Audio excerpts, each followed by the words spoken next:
할렐루야. 네, 우리 좌우에 계신 분들하고 인사하겠습니다. 너무 잘 오셨습니다. 네, 감사합니다. 우리 지난주서부터 예배에 대하여 이제 법칙들을 하나씩 배워가고 있는데, 지난주에 첫 번째 법칙을 이야기를 했었습니다. 우리 첫 번째 법칙이 뭐였는지 혹시 기억나세요? 기대감이라고 얘기했어요. 기대감이라고 하는 이것 자체가 곧 믿음이라는 거죠. 내가 이 시간을 통하여 하나님을 만날 수 있다. 또 이 시간을 통하여 하나님께서 나에게 말씀하실 것이고 또 축복하실 것이고, 또한 이 시간을 통하여 하나님께서 나를 만져주시고 또 나를 변화시켜 주실 것이다 라고 하는 그 믿음, 그것이 곧 어떻게 보면 지난주에 함께 살펴봤던 기대감이라고 이제 생각하시면 될 것 같습니다. 자, 오늘은 이제 두 번째 법칙인데요. 자, 두 번째 법칙, 자, 뭐에 대한 내용이냐? 자, 다 같이 드림. 자, 드림에 대한 내용인데, 자, 예배는 보는 것이라 그랬어요? 예배는 드리는 것이라 그랬어요? 예, 드리는 것이에요. 그래서 예배는 아주 기본적인 게 누가 누구에게, 우리가 하나님께 드리는 것으로 인하여서 이제 시작이 되어집니다. 그래서 자, 존 파이퍼가 뭐라고 얘기했느냐? 자, 같이 한번 읽어볼게요. 시작. 그리스도인이 부자가 되었기 때문에 하나님께 감사드린다면 세상 사람들은 감동하지 않을 것이다. 하나님만으로도 충분히 만족하기 때문에 그리스도를 위해 자신의 부를 드리고 그것을 행복으로 생각할 때 세상 사람들은 감동을 받는다. 풍족하기 때문에 풍족한 가운데 적당히 드릴 수 있는 건 어떻게 보면 하나님뿐만 아니라 세상 사람들도 감동하지 못하겠지요. 근데 그럼에도 그렇게 되어지지 못했다라고 할지라도 어떻게 보면 설마 이 정도까지, 이런 상황에서까지 라고 생각되어지는 그 상황 안에서까지도 하나님 앞에 드림에 있어서 어떻게 보면 양보하지 않는 그런 모습이 어찌 보면 사람들뿐만 아니라 하나님 앞에서도 감동이 되어질 수 있을 것 같습니다. 그래서 자, 1번을 보니까 예배는 뭐다? 자, 드림이다. 자, 예배는, 자, 같이 읽어볼게요. 시작. 예배는 듣는 것이 아니라 드리는 것이다. 하나님께 마음과 시간과 정성 그리고 기도와 찬송을 드리는 것이다. 하지만 요즘 우리의 예배는 드림의 요소가 약해졌다. 받는 것에 익숙해졌다. 원래는 예배는 드리는 거예요. 어떻게 보면 처음부터 끝까지 다 드리는 거예요. 근데 드리는 것보다 요즘에는 점점 뭐 하는 것에 더 집중하게 돼 있어요. 익숙해 있어요.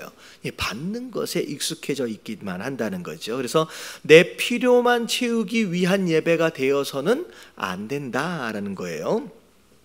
자, 밑에를 보면 이제 또 이렇게 또 얘기를 합니다. 이 예배는 거룩한 투자다. 예배 본질은 받기 이전에 뭐 하는 것이다?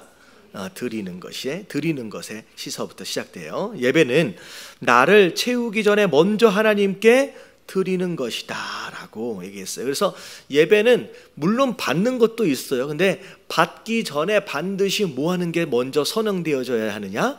드리는 것이 선행되어져야 합니다. 자, 그래서 로마서 12장 1절, 자, 우리가 잘 아는 말씀인데 같이 한번 읽어봅니다. 시작.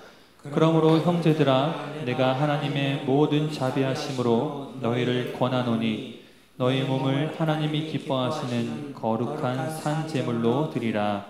이는 너희가 드릴 영적 예배니라. 하나님께서 받기 원하시는 영적 예배를 설명하면서, 자, 뭘 제물로 드리래요? 뭘로? 몸으로 드리래요. 몸으로. 근데 이 몸은 이게 이제 단어가 좀 달라요. 육체만을 의미하는 그 사르크스라고 하는 단어가 있고요. 자, 소마라고 하는 단어가 있어요. 근데 로마서 12장 1절에 나오는 이 몸은 사르크스가 아니라 소마라고 하는 단어입니다. 자, 소마가 무슨 뜻인지 볼게요. 시작. 인격과 자아를 포함한 전인격적인 나. 예. 그러니까 이 껍데기만을 얘기하는 게 아니야. 육체만을 얘기하는 게 아니라 이 안에 있는 인격과 자아, 그러니까 모든 총체적인 나 자신을 이제 이야기한다라는 것이죠. 그래서 몸을 산 제물로 드리라는 이야기는 자, 뭘 드리라는 얘기냐? 우리의 삶을 드리라는 얘기다라는 것이죠. 그래서 예배는 자 이렇게 드림으로 이제 정리되어질 수 있습니다. 자, 특별히 이제 헌금에 대해서 이제 이야기를 할 텐데, 헌금이란 뭐냐? 드림의 가장 구체적인 표현이다라는 거죠. 같이 한번 읽어볼게요. 시작. 드림의 가장 구체적이고 직접적인 표현이 바로 헌금이다. 이 세상에 존재하는 것 가운데 돈만큼 우리 마음을 좌지우지하는 것이 없기 때문이다. 네, 돈이다라고 하는 것은 물질은 굉장히 민감하잖아요. 그러니까 민감하다라고 이야기되어지는 것 자체가 이것에 우리의 마음이 많이 좌지우지 되어진다는 거죠. 그래서 마태복음 6장 21절 보면 자 이렇게 말씀을 하고 계십니다. 시작.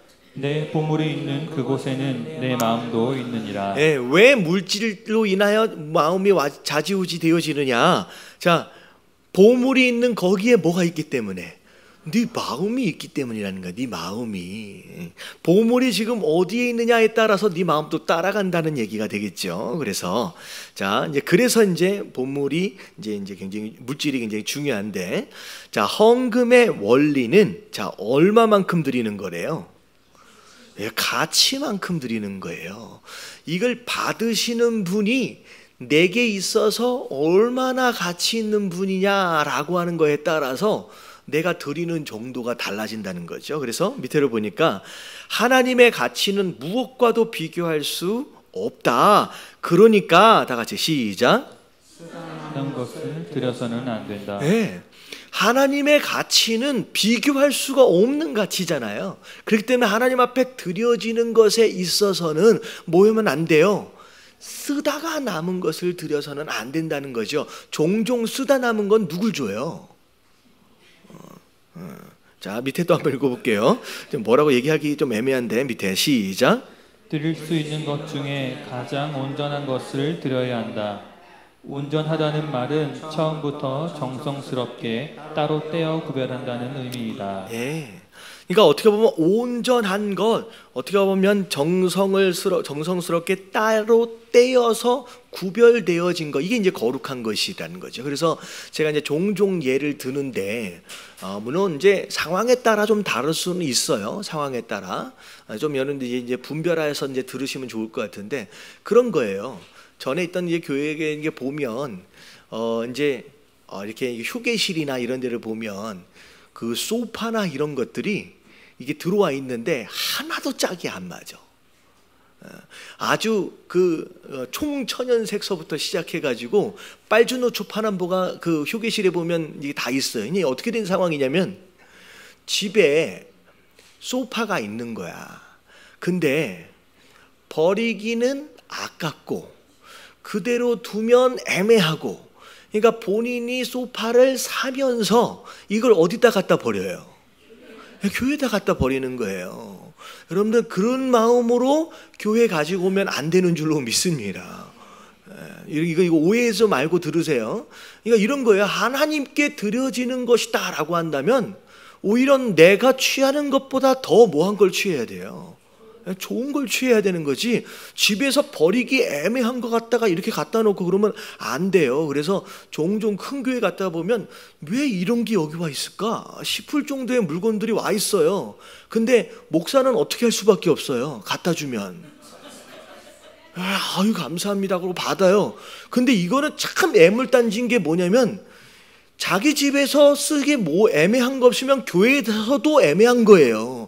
근데 이걸 또 버리면 돼야 안 돼요.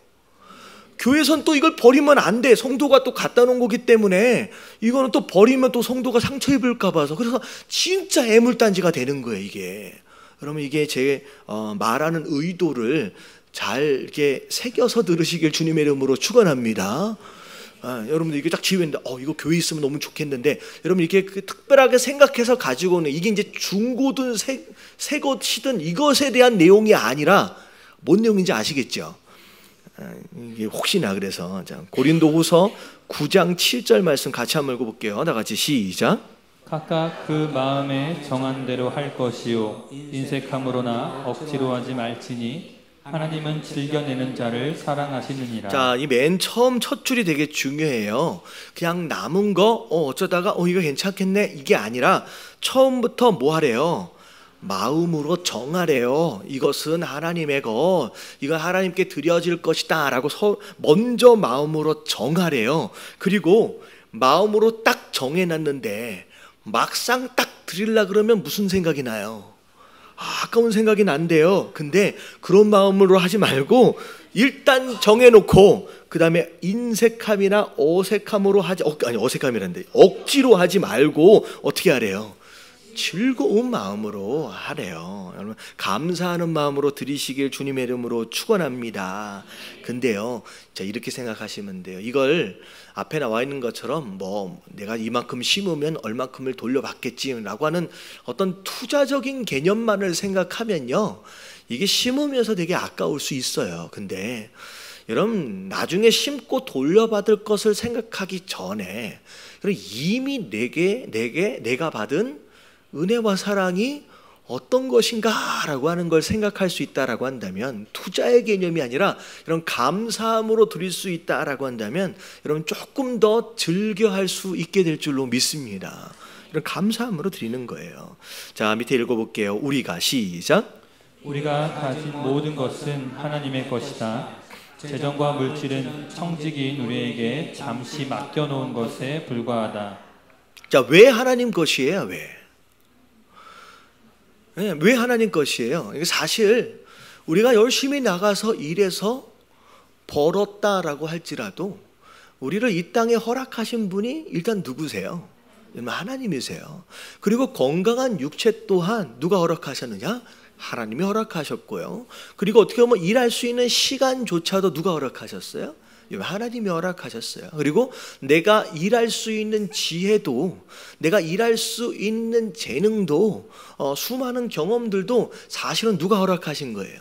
하나님이 허락하신 거예요. 그러니까 하나님께서 허락하신 게 없다라고 한다면 우리는 일 자체를 할 수도 없을 뿐만 아니라 존재 자체가 불가능한 거라는 거죠. 그래서 비록 내가 벌어서 내가 취한 것 같지만 여러분 이 모든 것들이 사실 누구 것이다?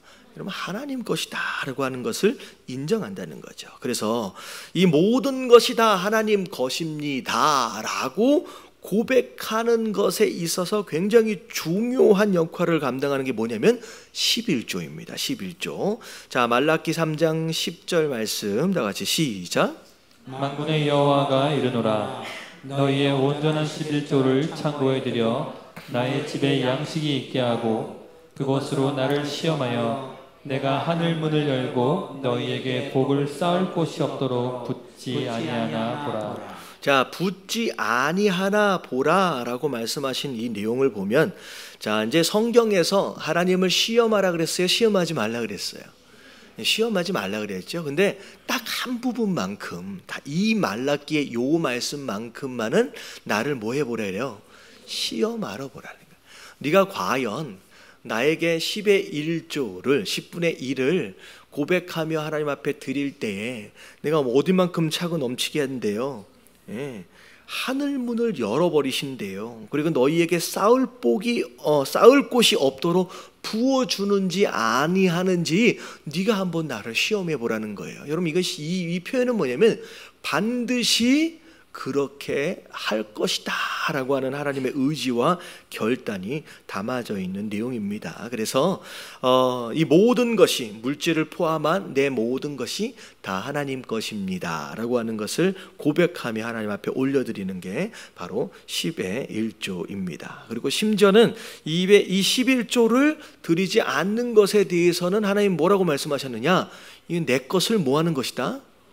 도둑질하는 것이다 라고 이제 이야기하실 정도로 굉장히 강조를 하셨어요. 그래서 이 11조는 이제 어떤 용도로 쓰여지냐면요, 이제 구약의 성경에 보면 이제 내 집에 양식이 있게 하라라고 하는 거, 이 양식은 이제 일단 처음에 이 양식은 누굴 위한 양식이냐면 예배를 섬기는 레위인들, 제사장들을 위한 양식이고요.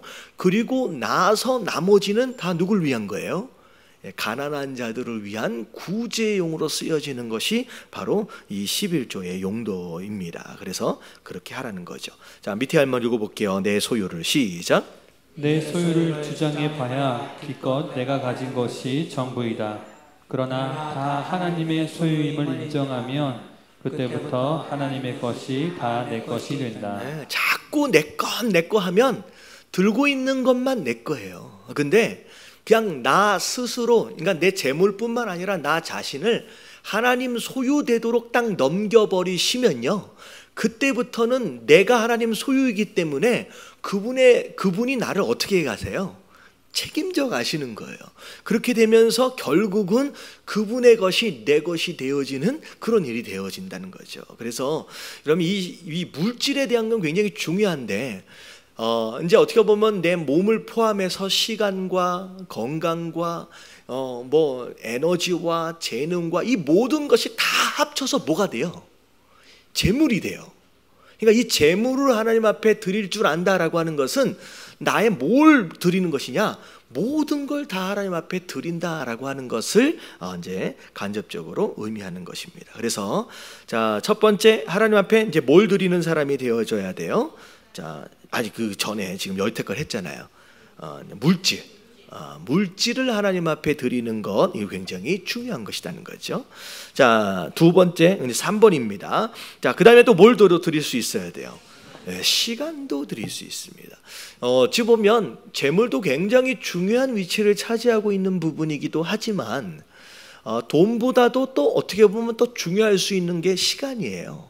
어떻게 보면 자녀 되어진 자들에게 용돈 몇 푼 들려주는 것보다, 뭐 요즘 애들은 돈이 더 좋아할지 모르겠지만 시간을 같이 보내준다라고 하는 것 자체가 어떻게 보면 그 이제 직접적인 사랑의 표현이 되겠죠. 그래서 시간을 하나님 앞에 드리는 것도 굉장히 중요해요. 자, 시간도 하나님 앞에 드릴 수 있다. 자, 남은 시간이 아니라 가장 뭐한 시간을? 소중한 시간을 드려라. 그래서 제가 이게 이제 정확한 건 아닌데 제가 시골의 어떤 목사님한테 들은 얘기예요. 우리 주일 예배, 이제 본 예배라고 보통 얘기하잖아요. 뭐 시간대를 따라서 주로 본 예배라고 하면 몇 시에 드리는 예배예요? 11시 정도에 드리는 예배가 보통 본 예배라고 이제 얘기를 하잖아요. 이제 왜 그 시간이 왜 그 시간이 마치 주일날 예배드리는 가장 중요한 시간처럼 여겨졌느냐? 이게 보면 농사 짓는 분들한테 물어보면 하루 일과 중에 제일 바쁠 때가 언제냐면요, 딱 11시부터래요. 11시부터. 그래서 11시부터 하나님 앞에 예배를 드린다라고 하는 것은 농사 짓는 분들에게 있어서의 가장 바쁘고 가장 중요한 시간을 하나님 앞에 드리는 것이다라는 그런 얘기를 이제 하시더라고요. 그러니까 어떻게 보면 바빠서 예배를 못 드렸습니다라고 하는 이 표현은 우리가 자주 하는 표현들 가운데 하나이긴 하지만, 그러면 내가 그러면 지금 예배 나왔어요. 그러면 뭐 하지 않아서 나온 거예요? 안 바빠서 나온 거예요.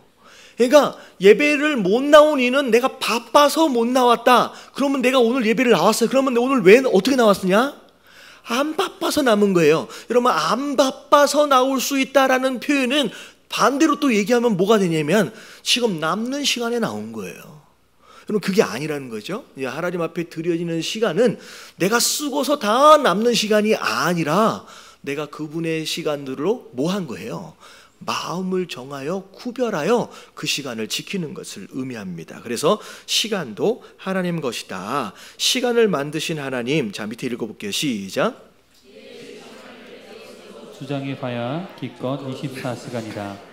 그러나 내 시간이 하나님의 것임을 인정할 때 더 이상 나는 24시간에 갇혀있지 않게 된다. 여러분들 열심히 바쁘게 산다고 열매 있는 게 아니에요.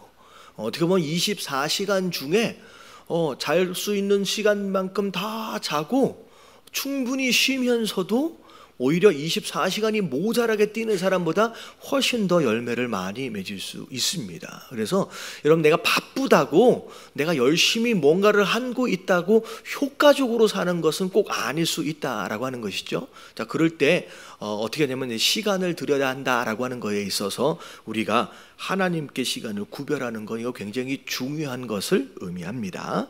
자, 그리고 주일 성수라고 하는 이 개념도 마찬가지예요. 하나님께 그 시간을 하나님께 드리는 거예요.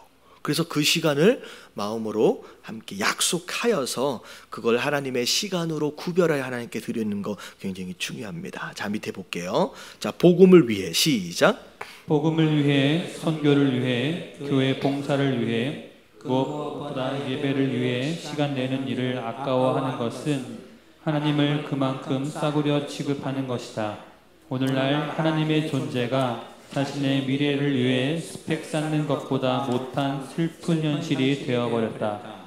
우리 자녀가 쓰다 남은 쓰레기를 하나님께 드리는 삶에 익숙해진다면 한국교회의 미래는 재앙을 맞이할 것이 뻔하다. 네, 이 표현은 제 표현이 아니라 이 책 안에 나오는 표현이에요. 어떻게 보면 애들이 뭐 학원에 가야 되고 공부해야 되고 그래서 예배가 다 양보되어지고 있다라고 한다면 어떻게 되는 거예요?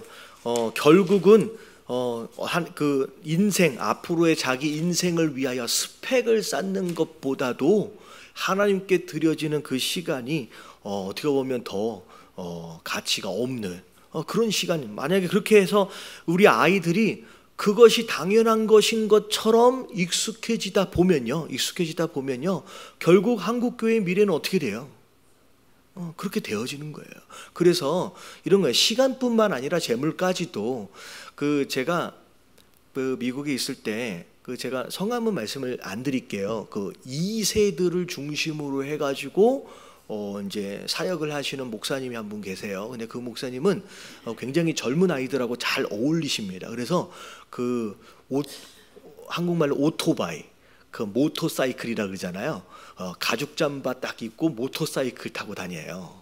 목사님 좀 연상이 좀 되세요? 근데 한국 분위기 안에서는 좀 적응이 안 되는데 젊은 아이들이랑 막 해서 그 교회 같은 경우에는 불과 한 2, 3년밖에 안 됐는데 젊은 2세들, 영어권 아이들이 한 500명, 600명이 막 모여요. 별로 놀라시지도 않는데 이런 그게 쉽지가 않아요. 2세들이. 근데 그 교회가 한 2년, 3년 정도 있다가 문을 결국 닫게 됐어요. 왜 닫았을 것 같아요? 2세 애들은 헌금을 안 해요. 2세 애들은 헌금을 안 해요. 그래서 정말로 점심 저녁 한 끼 사 먹는데 요즘에 아무리 싸게 사 먹어도요 한 6, 7천 원 정도는 하잖아요. 여기 커피값 여기 밑에 지하 1층에 붙어 있는 것 보니까 뭔 놈의 커피가 드링크가 6천 얼마씩 해. 엄청 비싸더라고요. 근데 그렇게 커피를 사 먹으면서 주일날 헌금은 얼마를 하냐면요 1,000원을 해요. 그러니까 한 4, 500명씩 사모님 먹는다. 4, 500명씩 예배를 나오는데 헌금을 거두면 불과 한 몇백 불도 안 되는 거예요. 그러니까 교회 자체가 렌트를 내지도 못해. 그러니까 정말로 힘들어도 결국 문을 닫게 되는 상황이 벌어지더라고요. 그러니까 이런 거예요. 하나님께 시간뿐만 아니라 재물뿐만 아니라 드리는 것을 가르치지 않으면요 한국교회는 끝이에요. 드리지 않게 되면 결국 그렇게 된다는 거죠.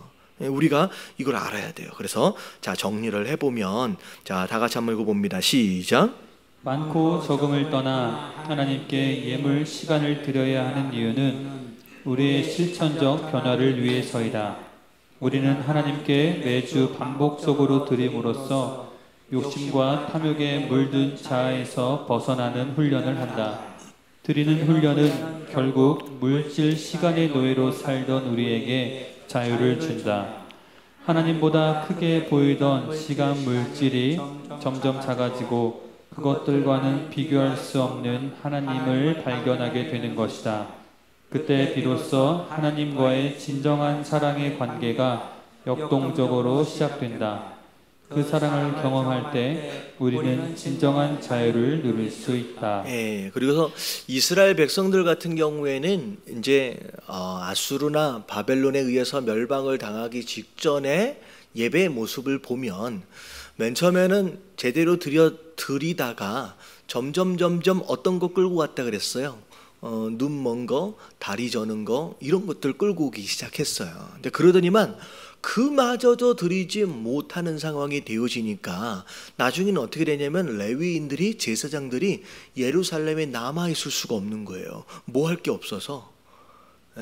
제사장이 먹을 게 없어서 제사를 드릴 만한 재물이 없어서 결국은 예루살렘의 예배가 이제 멈춰버리게 되는 상황이 벌어집니다. 그래서 각 지파별로 레위인들과 제사장들이 다 뭐하러 가버려요? 다 먹고 살기 위해서 일하러 가는, 그래서 예루살렘의 제단의 불씨가 꺼져버리는 상황이 되어집니다. 그래서 이스라엘의 멸망이 결국은 제단의 불씨가 꺼져감으로 인하여서 멸망이 이제 가까워오는 거예요. 그리고 마지막 정리한 것처럼 물질이 되었든 시간이 되었든 하나님 앞에 드릴 줄 아는 거, 여러분 이게 우리 안에 있는 욕심을 내려놓는 굉장히 중요한 훈련이 되어집니다. 그래서 어렸을 때 그러세요. 그 세뱃돈 같은 거 이렇게 받잖아요. 뭐 한 5만 원짜리 10만 원 이렇게 받으면 아이들한테 거기에서 11조를 떼는 것을 가르쳐 주세요.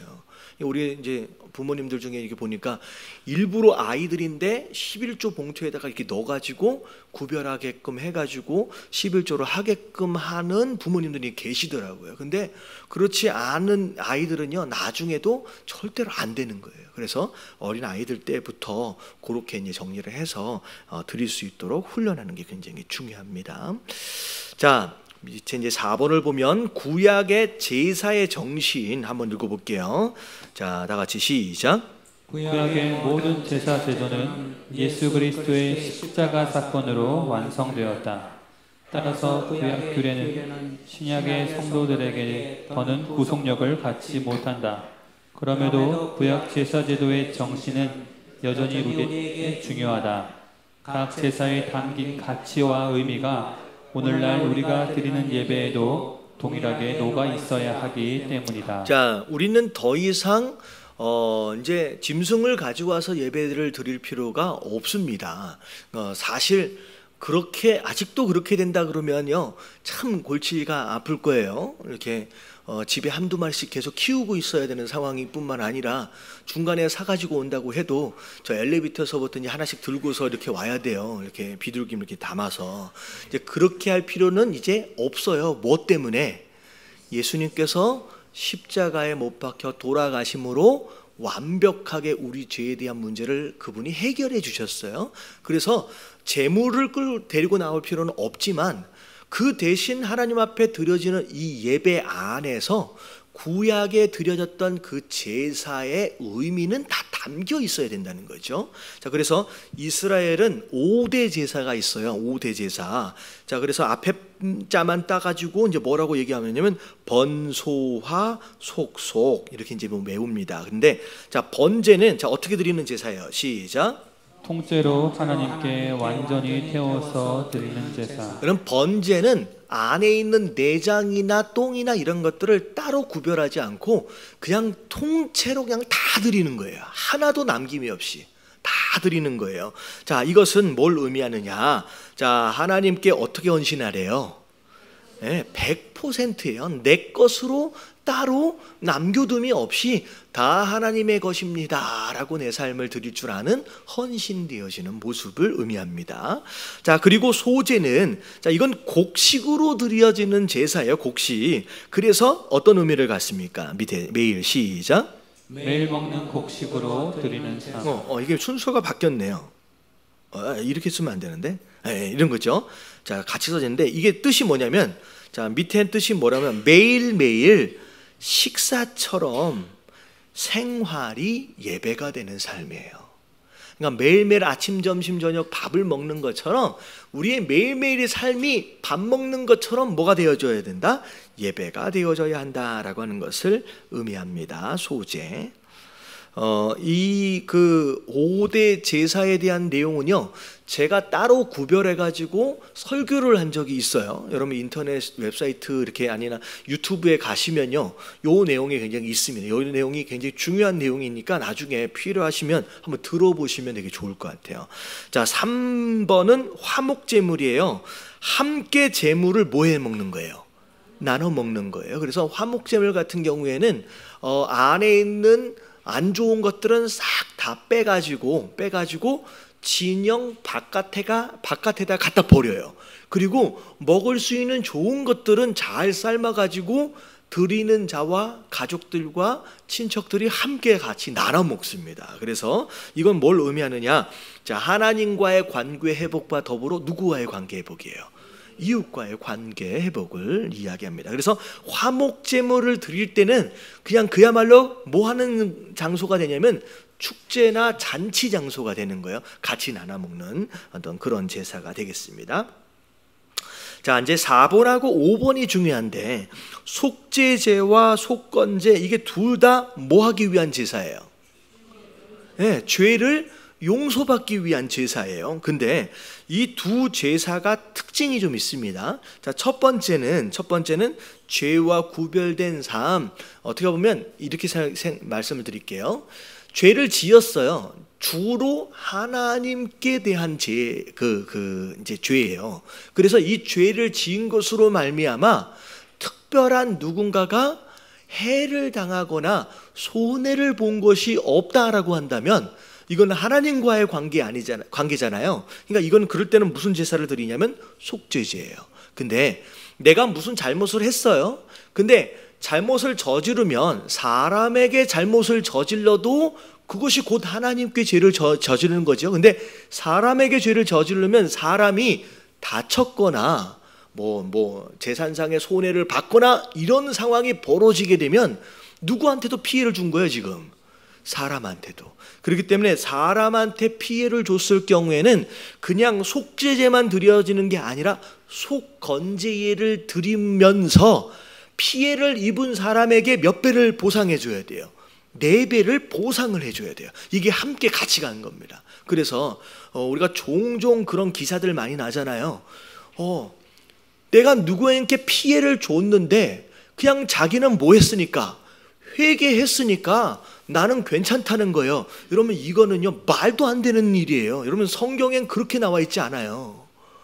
피해자가 없을 경우에는 하나님과의 관계만이라고 한다면 회개함으로 용서를 받지만, 내가 거짓말을 하든 사기를 쳤든 뭘 했든 피해자가 생기는 순간 여러분, 하나님 앞에 회개한다고 끝나는 게 아니에요. 어떻게 해야 돼요? 나로 인하여 피해를 입은 그 사람에게 용서를 따로 구해야 되고, 그것에 대한 마땅한 책임을 지불을 하는 식으로 처리를 해야 된다는 거죠. 그게 완벽한 용서의 모습이라는 거예요. 그래서 여러분들 사람 막 해코지 해놓고선 가서 나는 회개했으니까 나는 아무 잘못이 없어. 여러분, 이것은요 절대 성경적이지가 않다라고 하는 거 여러분 깨달으시길 주님의 이름으로 축원합니다. 그래서 속죄제, 속건제. 그래서 이 속건제 때문에 나도 재물을 가지고 나왔을 때 누구에겐가 원망 들을 만한 일이 생각이 나면 재물을 어떻게 해놓고 그대로 놓고 가서 용서를 빌고 화해를 한 다음에 다시 오라고 말씀하신 이유가 뭐냐면, 오늘날 신약시대의 예배도 이 속건제에 대한 내용을 다 포함하고 있어야 된다라고 하는 것이죠. 그래서 우리가 하나님 앞에 드려지는 예배는 번제, 소제, 화목제, 속죄제, 속건제, 이 5가지의 내용을 다 포함하고 있어야 된다라고 하는 거예요. 자, 어렵진 않죠. 네, 그리고 자, 드림의 본질, 자, 드리는 것을 통하여 하나님께서 원하시는 그 안에 있는 성질이 있어요. 첫 번째는 뭐예요? 네, 진정성이에요. 진정성. 자, 아시죠? 아나니아하고 삽비라. 자, 어떻게 됐어요? 이 사람들 참 안타까운 사람이에요. 하나님께 드리고도 어떻게 됐어요? 드리고도 저주받아 죽었어요. 한번 볼게요. 사도행전 5장 3절에서부터 4절까지 시작. 베드로가 이르되 아나니아야, 어찌하여 사탄이 내 마음에 가득하여 내가 성령을 속이고 땅값 얼마를 감추었느냐. 땅이 그대로 있을 때에는 내 땅이 아니며 판 후에도 내 마음대로 할 수가 없더냐. 어찌하여 이 일을 내 마음에 두었느냐. 사람에게 거짓말한 것이 아니요 하나님께로다. 네, 땅을 팔았어요. 그 당시에 초대교회 당시에 많은 사람들이, 조금 부유한 사람들이 가난한 자들을 위해서 땅이나 이런 것들을 팔아서 구제를 했습니다. 근데 하는 걸 보니까 아나니아와 삽비라가 너무 좋아 보이는 거예요. 우리도 한번 해보자. 여기까지 마음이 좋죠. 근데 딱 팔고 나니까 드리려다 보니 마음이, 어떤 마음이 들어요? 아깝다 말하는 마음이 좀 들죠. 혹시나 또 나중에 또 급한 돈이 또 필요하게 되면 또 써야 되지 않겠느냐, 뭐 여러 가지 이제 고민들이 됐을 거예요. 근데 파는 것에 대하여 따로 구별해 두었다, 자기 것으로 구별해 두었다라고 하는 것 자체가 잘못은 아니에요. 뭐 한 게 잘못이에요? 뭐라고 걸지 말했어요? 판 것의 일부였는데 마치 무엇인 것처럼 전부인 것처럼 거짓말했다는 거죠. 그게 잘못이라는 거예요. 아니 뭐 다 팔은 다음에 따로 구별해서 놔두든 어쨌든 하나님 것으로 굉장히 많은 액수를 드렸잖아요. 근데 그것 자체가 잘못된 게 아닌 거죠. 근데 하나님 앞에 이게 다가 아닌데 그것을 다인 것처럼 속인 거, 그 안에 뭐가 빠진 거예요? 진정성이 빠진 거예요. 진실된 마음이 빠진 거예요. 근데 그게 이 사건의 이제 문제였다라고 하는 것이죠. 그래서 우리가 하나님 앞에 드렸다라고 한다면 아닌 것은 아니에요. 어떻게 보면 만약에 11조를 드린다라고 했을 때, 그러면 이게 11조가 아니다라고 한다면, 그러면 11조로 드리면 돼요, 안 돼요? 이게 집중이 안 됐어요. 질문을 다시 할게요. 그러면 10의 1조가 아니에요. 무슨 얘기인지 아시겠죠? 온전한 10의 1조가 아니에요. 근데 마치 이게 10분의 1인 것처럼 드리면 돼요, 안 돼요? 이게 안 되는 거예요.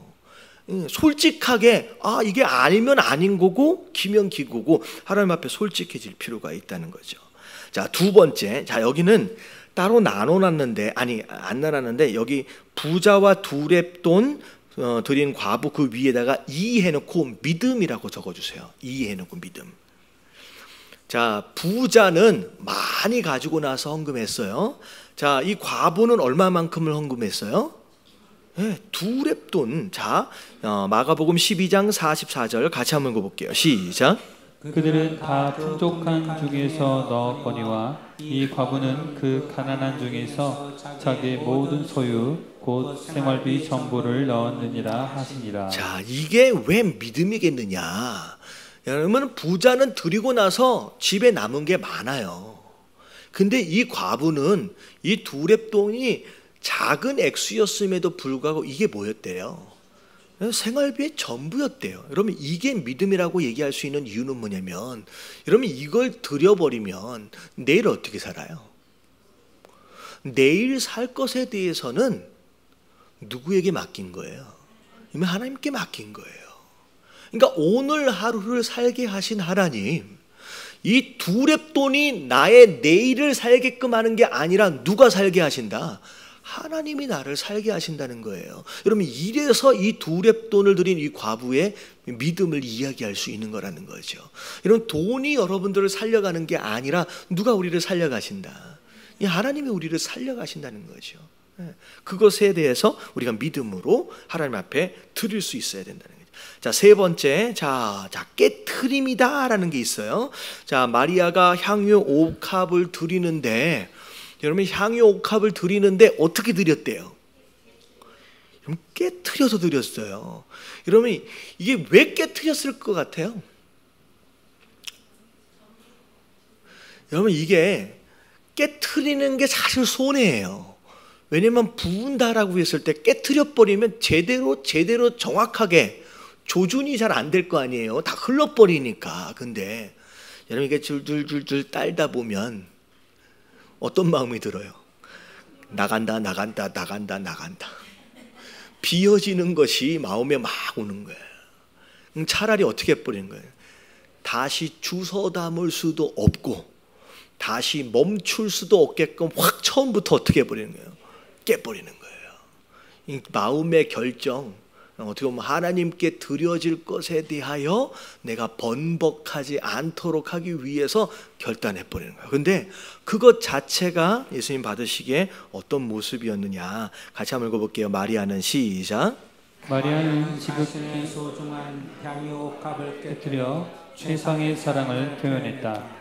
자신이 가장 소중하게 여기는 것을 깨뜨리는 것은 곧 자신의 마음을 깨뜨리는 것과 같다. 예, 그래서 저기 제가 전에 있던 교회 이제 담임 목사님 딸 이제 목사님이 됐었어요. 저랑 목사 동기예요. 근데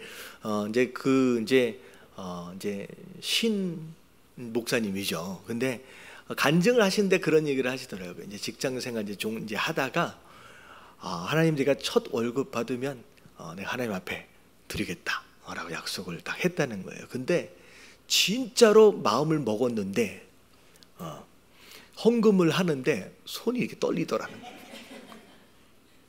손이 떨리더라는 거예요.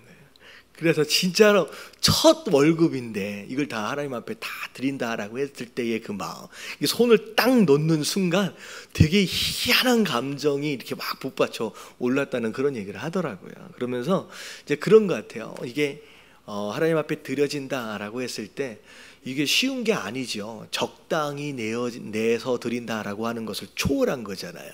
그러니까 뭐 힘에 겨울 정도의 어떤 그런 헌금이었기 때문에 그것이 딱 드려지는 순간 자기 안에 있던 뭐라 그럴까요? 뭐 자기 자아라 그럴까요? 여러 가지 뭐 욕심이라 그럴까 이런 게 그걸로부터 굉장히 해방되어지는 어떤 그런 자유로움을 확 느낄 수가 있었다라는 그런 간증을 하더라고요. 그래서 예물을 드림에 있어서 자, 뭐를 깬다는 거예요? 우리의 마음을 깨는 거예요. 내 자아를 깨고 우리 안에 남겨질 수 있는 어떤 그런 욕심이나 이런 것들이 다 깨어져서 하나님 앞에 드려지는 거. 그러면 이걸 이제 하나님께서 보신다라는 거죠. 자, 그리고 6번에 보니까 하나님이 또 드림을 통하여서 뭐 하신대요? 6번에 보니까 테스트 하신대요. 11조도 나를 테스트해보라고 말씀하신 것처럼 우리가 어떻게 드리느냐라고 하는 것을 통하여서 하나님께서 테스트 하신대요. 자, 이삭을 제물로 드렸던 이 아브라함의 모습을 한번 보세요. 자, 예배를 통하여 하나님께 이삭을 드리는 그 과정을 통하여 뭘 테스트 하셨는지, 첫 번째는 뭘 테스트 하셨냐? 욕심과 우상에 대한 테스트예요. 같이 한번 읽어볼게요. 시작. 내가 내 아들 내 독자까지도 내게 아끼지 아니하였으니. 하나님보다 더 소중하게 생각함으로 말미암아 아끼는 것이 있다라고 한다면 그것이 어떻게 보면 인간적인 욕심을 넘어서서 뭐가 돼버리는 거예요? 우상이 되는 거예요. 그러니까 이삭이 우상되어질 수 있는 상황, 하지만 드리는 것으로 인하여서 아브라함에게 있어서 이삭은 우상이 아니구나라고 하는 것을 확인시키는 과정이 되었다는 거죠. 심지어 경외감, 하나님을 두려워한다. 자, 말씀 읽어볼게요. 시작. 내가 이제야 내가 하나님을 경외하는 줄을 아노라. 하나님을 두려워할 줄 안다라고 하는 것에 대한 실제적인 표현이 바로 드림을 통하여 나타났다라는 거죠. 자, 그리고 또 믿음. 자, 믿음. 자, 다 같이 시작. 내가 아이와 함께 거기 가서 예배하고 우리가 너희에게로 돌아오리라 하고. 자, 이 내용을 언제 했던 얘기냐면 아브라함이 이삭과 함께 산에 올라가기 전에 옆에서 수행했던 종이 한 사람이 있었어요. 근데 산에 올라가면서는 그 종을 동행하지 않습니다. 그냥 산 밑에 내버려둬요. 왜냐하면 여러 가지 이유가 있어요. 만약에 이 종과 함께 수행해서 올라갔어요. 제단을 쌓아놓고 만약에 이삭을 딱 바치려고 하면 누가 방해를 할 것 같아요? 여러분, 이 종이 방해를 하겠죠. 지금 아브라함 보고 미쳤습니까? 지금 뭐 하는 짓입니까? 라고 예배를 방해할까 봐서 이 종을 산 밑에다가 내려놓고 가요. 근데 가면서 하는 얘기가 그거예요. 내가 아이와 함께 가서 예배를 드리겠대요. 근데 그 다음 단어가 중요해요. 자, 어떻게 한대요? 우리가 너희에게 돌아오리라. 이 얘기는 뭐냐면 지금 올라가서 누굴 드리기로 했어요? 이삭을 드리기로 했잖아요. 그러면 이삭을 드렸다라고 한다면 내려올 때는 누구만 내려와요? 자기만 내려올 수밖에 없는데 아브라함 마음 가운데 어떤 믿음이 있느냐? 내려올 때 나는 혼자 내려오지 않는다는 거예요. 혼자 내려오지 않는다는 거예요. 반드시 이 아이와 함께 같이 내려올 거다라고 하는 믿음이 있었어요. 여러분 이걸 히브리서에서 뭐라고 설명했는지 보세요. 그가 시작. 그가 하나님이 능히 이삭을 죽은 자 가운데서 다시 살리실 줄로 생각한지라. 네. 아브라함이 적당히 하나님이 좀 봐주시겠지 그런 마음이 아니에요. 나는 하나님께 드릴 것이다. 심지어 드려버린다라고 할지라도 하나님은 이 죽은 아이를 어떻게 보면 드렸다라는 것은 제가 되어버린 이 아이를 뭐 하실 수도 있다? 살리실 수 있는 분이다라고 하는 것까지를 믿는 거예요. 그러니까 이 아브라함이 이삭을 드렸다라고 하는 것 안에 얼마나 대단한 믿음이, 그러니까 하나님은 부활을 시키시는 하나님이에요. 여러분 그 하나님을 믿고 올라간 것이라는 거죠. 그래서 이 이삭을 드렸다라고 하는 이것 자체로 인하여 하나님께서 아브라함 안에서 확인하신 게 굉장히 많습니다. 그러니까 적당히 그냥 드린 게 아니에요. 안에 있는 것들을 많이 확인하신 거예요. 그래서 자 밑에 한번 읽어볼게요. 시작. 드린다는 것은 결국 내 것이 사라지는 것이다. 예배 드린 뒤에 내 시간, 내 물질, 내 욕심, 내 우상, 내 이기심 등이 사라지는 것이다. 모두 드리고 난 뒤에 비로소 깨끗이 비어있는 우리의 그릇에 하나님의 것이 채워지게 된다. 이것이 드림의 원리이다. 결국은 드리는 것으로 인하여 우리 안에 잔재되어질 수 있는 더러운 것들이 함께 다 드려져 빠져나가는 거예요. 그리고 다 빠져나가는 것을 통하여 자, 빈 상태로 하나님 내버려 두시는 게 아니죠. 하나님 그분의 거룩한 것들로 우리 안을 채워가신다라고 하는 것이죠. 그래서 그렇게 되어지는 거, 이게 바로 드림의 원리다라는 거예요. 벌써 끝났어요.